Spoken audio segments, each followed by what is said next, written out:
Yeah, we're going to get to what Dane Brugler said about Shedeur Sanders after a quick word from Gusto. Let's be real, guys. No one starts a business for the joy of calculating tax withholdings or managing payroll spreadsheets. That's where Gusto comes in, to take the stress out of payroll, benefits, and HR so you can focus on running your business and supporting your team. Gusto is the all-in-one remote-friendly payroll and HR platform that makes managing your team simple, transparent, and fast. Whether you're hiring, onboarding, or paying employees, Gusto helps you do it all from one place without the hassle or hidden fees. Try Gusto today at gusto.com/LockedOnNFL and get 3 months free when you run your first payroll. That's right, 3 months of free payroll at gusto.com/LockedOnNFL. Gusto.com/LockedOnNFL.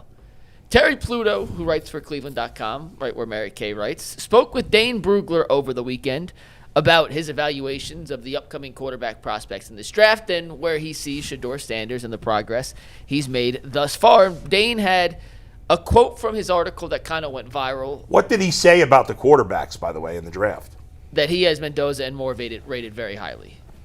Higher than Shedeur? Higher than Cam Ward last year, who was his number one quarterback. Okay. He had Shedeur as a day 2, late first round, early second round pick talent and thought he could be a mid-level to back end of the league, 16 to 20 kind of caliber starting quarterback. And he was asked about all this with Terry Pluto, and these are 2 things from that article you can read on Cleveland.com. The first thing Dane said was, I don't think there are 32 quarterbacks in the NFL who are better than Shedeur. Some fans have a misunderstanding of the quarterback position. Everyone wants the next Patrick Mahomes or Josh Allen. How many of those are there? Very few. He went on to then follow up with that by saying the Browns have to be asking themselves if Shedeur is good enough to be a top 15 quarterback if they improve the talent around him, or if not, then they need to use the draft capital, their 2 first-rounders, to take a quarterback. So essentially saying if Shedeur should be a top half. It's not that easy because if the Jets and Raiders have the top 2 picks, well, they're not trading out of those spots. They're going to take quarterbacks. But I think it's simple.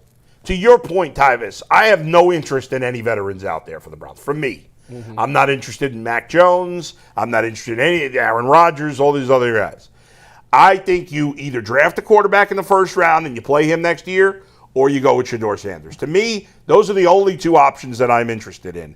And to me, if the Browns feel like, if they agree with Dane Brugler that they think Mendoza and Moore are better prospects than Cam Ward, then you do whatever it takes to get them. And if you can't or you don't feel that good about those guys, then you stick with Shedeur and you see how good he is next year and then push that decision a year. I don't think there's any – to me, there's no other options. I don't know. What do you guys think? Before any of you guys answer that, though, I just wanted to ask this as we have this whole conversation. Yeah.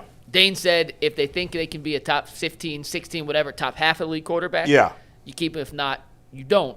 I know it's early and it's 6 games, but this is a decision the Browns have to make based off a 7-game sample size and their previous evaluation of Shedeur from college. Do you guys think he has a ceiling to be in that upper half of the league, top 16 and above? You know, we tried to have this conversation, and then Jay spun it with the Baker Mayfield thing. Exactly. And I backed myself into, he's going to be better than Baker Mayfield. You did it which again? was that one time, and that was unfair then. to say because it's a. Can he be? I mean, I'm sure he can be. Is he? How confident are you in that? I don't know. It's up to you. I think. Well, to go back on to answer what you said about. I think the reason that with the Browns with the veteran quarterback route is there's really only 2 names that really would make sense, and that's Mac Jones and maybe Malik Willis. But the problem is you have to trade for Mac Jones. And you might not have the money to sign Malik Willis. So I'd rather just see Shedeur. That's what I'm saying. So in that situation, I think I would just stick with Shedeur. Now, granted, both of those guys are coming from good quarterback coaches and good offenses, so you got that. But I think with Shedeur, again, it's like Leroy. And everybody keeps saying you watch the game and you look at him and you be like, man, this dude his moments of the game. You're like, this dude is playing some really good ball. But then he makes a mistake, and I think that his biggest issue is once he threw that first pick, it unraveled on him. It took him too long to make another play, and that happens. Like, it can't be, and I said this last week, it can't be that you go out there and perform well for a quarter, and then the offense does nothing for 2 to 3 quarters. Like that, you can't. Yeah. That's not. Can't win that's that not way sustainable. Yeah. Unless you're just gonna lean on the defense, which ultimately that's what happened in this Pittsburgh game. Yeah. So for him, I always say, for rookies, you're chasing consistency, and it's so hard. If you're not consistent and if you can show the highlight, it'll keep you around for a year or two. But if you're consistent, you stay there forever. The reason that I'm here today and I'm talking to y'all today is because I was not consistent enough. I can show you a play or two where you be like, man. Mm-hmm. But like every day, every play, it wasn't like that. So therefore, you see me sitting on the UCSS as a contributor because that's what happened. So with Shedeur, he got to pick that part up. And I just don't buy people saying like trade up or take Todd Simpson, because it's like, if you're going to get them and bring them in here, wouldn't you be going through the same thing? Like, you have to build everything else up around. So if you thought, I don't know how you feel about Mendoza, but let's say whoever their Browns GM is, Mary Kay thinks it's going to be Andrew Berry. It's still going to be Andrew Berry, all right? I may not like it, but okay. Let's say Andrew Berry. You need to let that go. Let's say Andrew Berry is convinced that Mendoza is the next top quarterback in the league. You wouldn't trade up to get him if you were him? Of course you would. Of course. Right. It's a no-brainer. I feel like this. You better be right. I was talking to McNuggets about this. In this league, there's only from right now. What I think, there's only 2 ways you're going to win. You either got to have the top 5 quarterback, or you got to have a top 5 offensive line. Well, no. You still have to have a top 15 quarterback. Tyvus, you can't win with a bad quarterback. Sure. So, but if you're going to have a top 15 quarterback, then the rest of the team's got to be really good. Then you better have a top 5 offensive line. Yes, that's absolutely. my point. Right.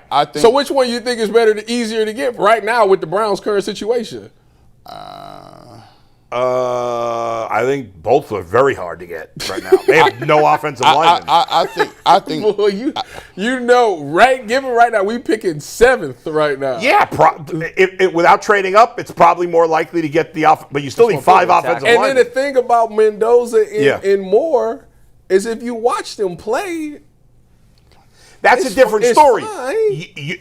Dante Moore, I done watched him, and I was like, man, this dude is putting that ball on the money. Yeah. But then he do the same thing Shedeur, where he go out there and throw this bonehead pick. And again, I'm not trading up for guys or drafting guys that I'm not sure are better than Shedeur Sanders. And if you feel that way, then I wouldn't do it. And then with Fernando, it's like, I watched him against Penn State, and it's like, this dude's supposed to be everybody talk about Heisman moment. Nobody talk about how terrible he was for 3 quarters. Like, what are we talking about? You know the analysis is more than that, right? Josh Allen wasn't any good. Wasn't that good in college. Josh Allen. Okay, but Josh Allen, again, it took him to year 3. Like, we're making an assessment of Shedeur Sanders after 6 or 7 games. And the problem with everybody is we've let Jaden Daniels and C.J. Stroud just kind of ruin what we think of quarterbacks. We think that they're going to come in, and as soon as they in there, from the moment they start, it's just going to take off. Let's not make that. And that's not the case. People take 2 to 3 years to develop. Let's not make it seem like Shedeur Sanders is the only one having to deal with that. Every quarterback. Cam Ward's got to deal with that. Jackson Dart, Tyler Shaw, everybody does. I'm not saying just it's unfair. But I'm saying it's not. It's crazy to me that people will look at a guy and just make this decision after 7 games. And it's we've done it on. And with him, the problem with him is like, you watch them play, you would sit there and be like, man, this dude he got some stuff figured out. But we have done it with Dylan Gabriel, though. We have done it. We've written off Dylan Gabriel. Dylan Gabriel ain't showed. Dylan Gabriel's last game before the concussion. That's not what Tyvus said. Well, I didn't talk about what Tyvus said. I'm talking about what G. Bush said. Yeah. G. Bush said Dylan Gabriel ain't shown none of them throws that Shedeur Sanders didn't throw. Agreed. Now, let me tell you this. I think the most frustrating part about it is I think we're lazy. I really think we're lazy. And I think what Tyvus was getting at this point was this. Kevin Stefanski, you don't just get to fall into a ready-made quarterback. I think Kevin deserves a quarterback. No, Kevin deserves to develop. We take development completely out of it. It ain't all his fault, because sometimes it's hard to develop somebody that ain't no good. But I think the problem that we got is we want these dudes, we looking for these saviors, we want these dudes to be ready to go today. And we think that we going to get these dudes and they're going to be ready-made projects. They're going to be ready-made, they're going to come out. No. The NFL is not like that. And you're not going to have an easy road to figuring out whether or not. Let's keep it a buck. Jared Goff went to a Super Bowl and got traded. Yeah. Think about that.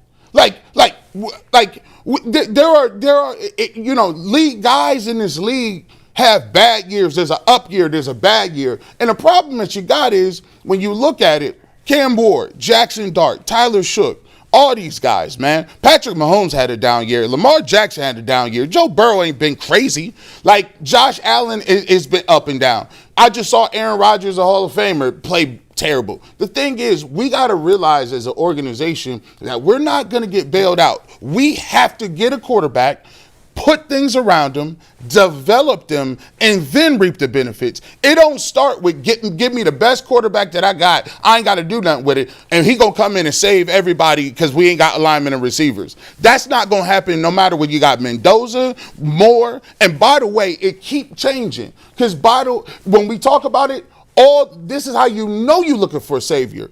Go back in the beginning of the season and go back and look at all them publications and how everybody said who it was. It was Kay Klubnik. It was Arch Manning. It was Drew Aller. It was Lenore Saleh. But when they didn't pan out, they shifted and said, let me get to this dude because this dude that happens every year, G. But that's the problem because Sean King keeps telling you every year you're overdrafting quarterbacks and then get rid of them in a year. We do that. That's the problem. Most first-round quarterbacks don't get rid of him after a year. That never happens.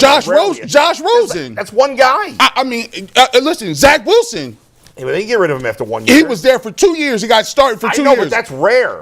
Sam Darnold got moved on very quickly. That was like 4 years. I'll keep giving you names. That's not Baker Mayfield. He was here. He didn't make it to a second contract. You first said 1 year, and then you switched it to second contract. Years, by the way. So here's the thing.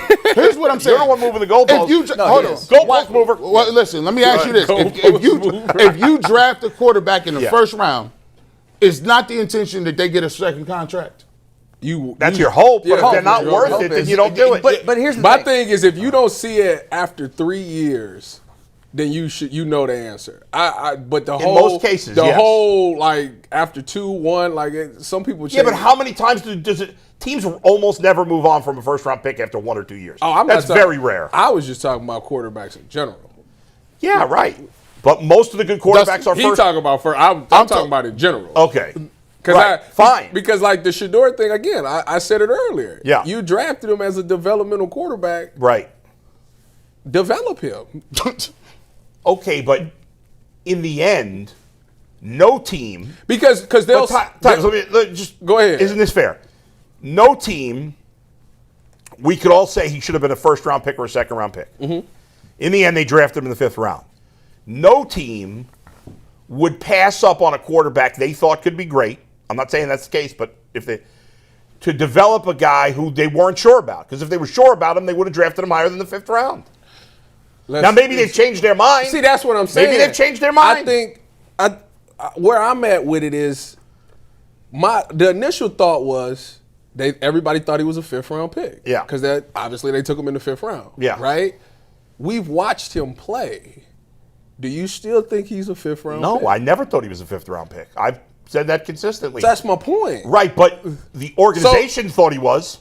Yeah, I'm saying. Right? Do you think should this organization still believe that he's a 5th round pick from given what you've seen? They should not. That's so. Okay. But if this is a big if, they believe. I'm not sure. I don't really believe it. If but I don't know enough. Fernando Mendoza or Dante Moore is the guy, should they sell everything to go get him? Sure. Yes, in my opinion. Because in this league, it's about the quarterback. If they don't, then keep developing Shedeur and let him play. To me, it's pretty simple. That's how I see it. You don't agree with that? I think that. Will you agree that if let's say that Fernando Mendoza and Dante Moore are really that good? Yeah. Would you agree that they would face the same problems if you have to trade all assets? Let's say you have to give up both first rounds, a first next year and a second this year. You'd be willing to do it. I would be willing to do it. But so you put him in a very tough spot. Right. Yes. He's going to get So fired. that means that you're left with 3rd and beyond picks. Yeah. Yeah.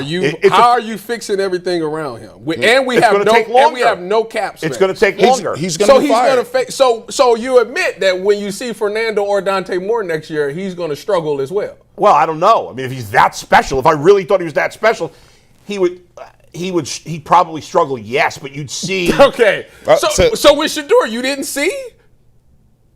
You haven't seen? I've seen some, yeah, but you might see more over a long season. Shedeur's only had 7 games. He didn't a quarterback the whole season.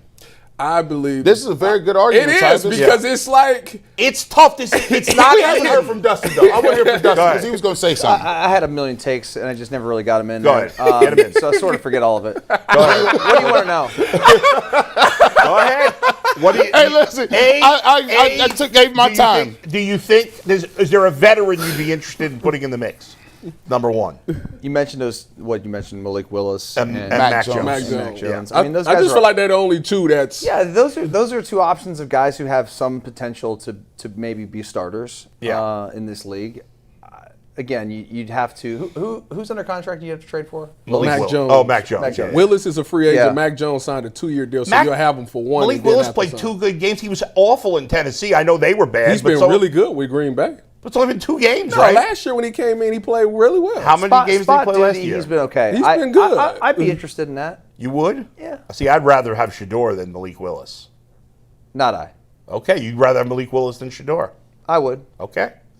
Mac Jones? But I wouldn't run Shedeur out of town. But you'd be okay with them competing. So the problem with this is, because I was talking, now that I'm sitting in the press box, I talk to the media. I talk to the media members. You're a clown. I talk to me, and the problem with Shedeur is that it's all the stuff that come with it. Jason was talking about it. It's all the stuff that come with Shedeur. No, it's funny. I was doing on YouTube this morning. I'm sorry to cut you off, but it's funny because you brought that up.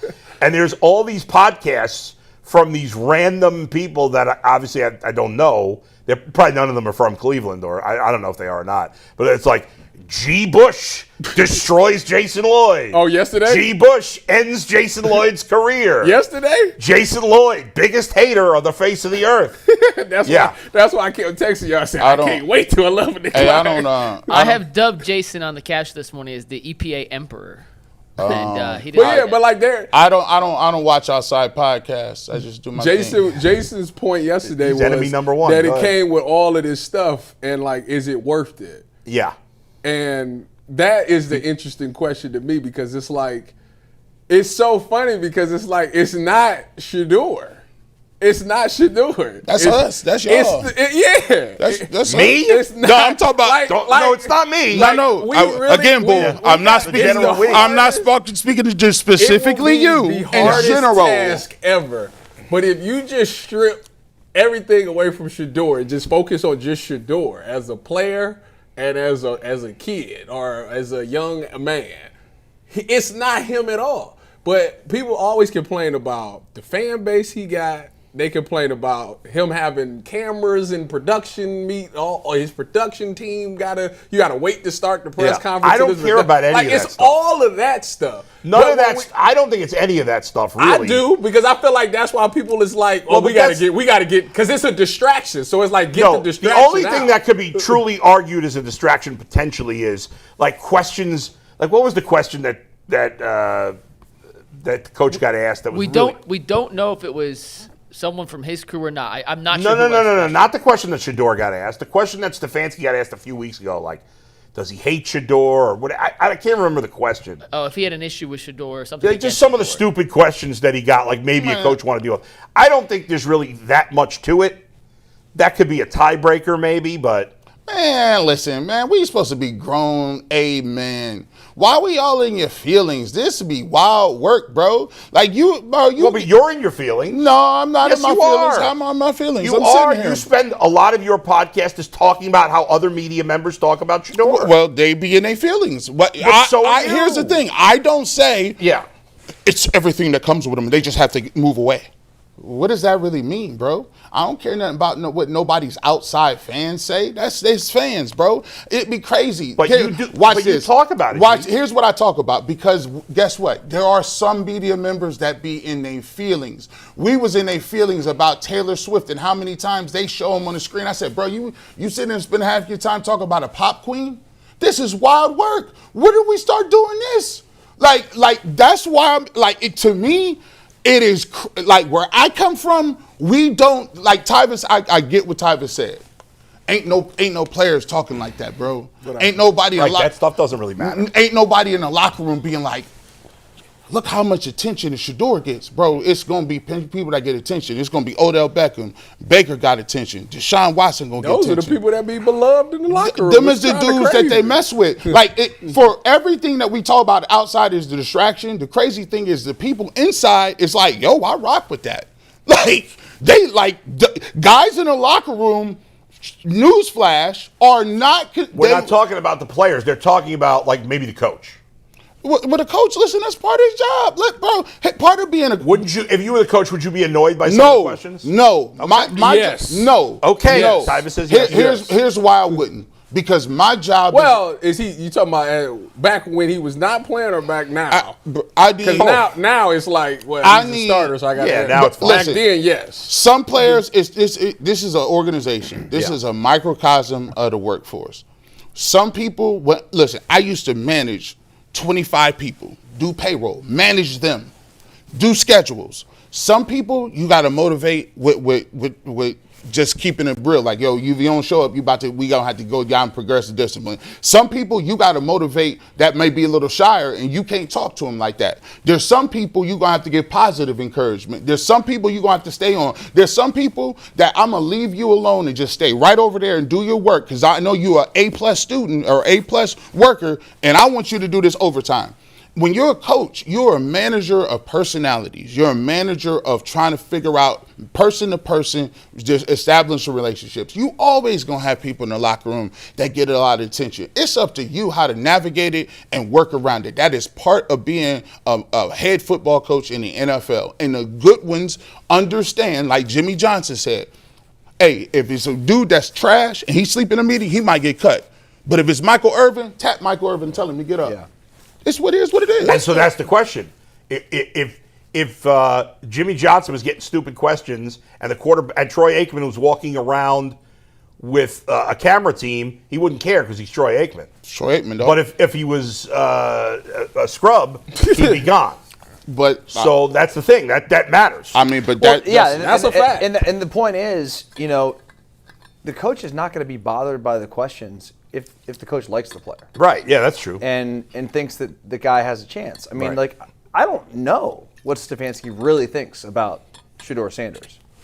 Yeah, I don't know. Or some of these other coaches. I have no idea. We'll never have an honest moment to know. I'd love to know. What's the draft order? Who got the Raiders got the first one? Who got the second? As of now. The Giants are 2, the Jets are 3. The Giants going to have the hottest thing in town. Yeah, they're going to be able to trade. They're going to trade. They Dustin, before we move on and finish the show with some Cavs, the initial question was if you thought Shedeur could be a top half of the league quarterback or not. I know it's a small sample size and you're making a giant projection, but that's a decision the Browns do have to make in the coming weeks, whether or not if they're going to stick with Shedeur or not. Do you believe? I don't agree that they have to make that decision. So this is tricky. And it's not fair. It's probably not fair. Yeah. Because we just had this conversation about why he got drafted in the 5th round and all these things. I don't know that he'll get the opportunity. We'll find out. I don't think he'll get a long enough leash. Leash is probably not the right term. He's going to need 2 years to develop, like most rookies do, by the way. And because he was a 5th round pick, I don't know. I don't know if it's going to buy him enough time. I like where you went with that because I said during the show, I said I would like to get to a point where we don't have to grade the quarterback on throw to throw. And if you're living, I kind of compared it to like this.